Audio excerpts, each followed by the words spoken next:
আসসালামু আলাইকুম। 2026টাই হোক বেকারত্বের সর্বশেষ বছর। আপনার এই ঈদটাই যেন বেকারের শেষ জীবনের ঈদ হয়, সেইটা মাথায় নিয়ে আজকে থেকে টেবিলে বসে পড়ুন।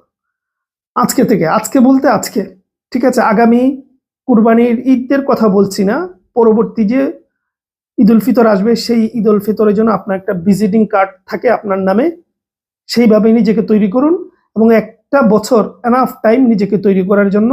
আগামী ঈদ অন্যরকম হবে, সেইটা মাথায় রেখে আর একদিনও সময় না নষ্ট করে বসে পড়ুন। আপনার হাতে অপার সম্ভাবনা, অনেকগুলো ভালো ভালো নিয়োগ অপেক্ষা করতেছে। এগুলা নিয়ে ইতিমধ্যে আমি অনেকবার কথা বলেছি, সেটা আর রিপিট করতে চাচ্ছি না। শুধু এইটুকু বলতে চাচ্ছি, সামনের কিছুদিনের ভেতরে, মাসখানেকের ভেতরে দেখবেন একটার পর একটা ভালো ভালো নিয়োগের জোয়ার শুরু হয়ে যাবে। বাংলাদেশ ব্যাংকের এডির মতন একটা নিয়োগ আসতে যাচ্ছে, এটা বিশাল কিছু। ধরার চেষ্টা করুন। অন্য নিয়োগটা আছে, শুরুতে বললাম, এগুলো আর রিপিট করছি না।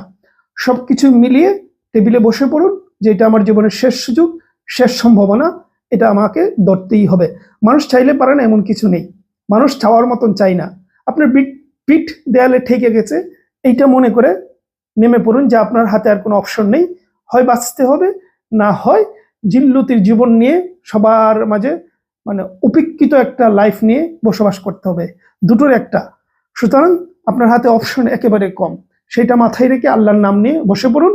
ইনশাআল্লাহ আগামী ঈদটা অসাধারণ একটা ঈদ আপনার হবে, সেই আশা আর প্রত্যাশা নিয়ে ভালো থাকবেন, সুস্থ থাকবেন।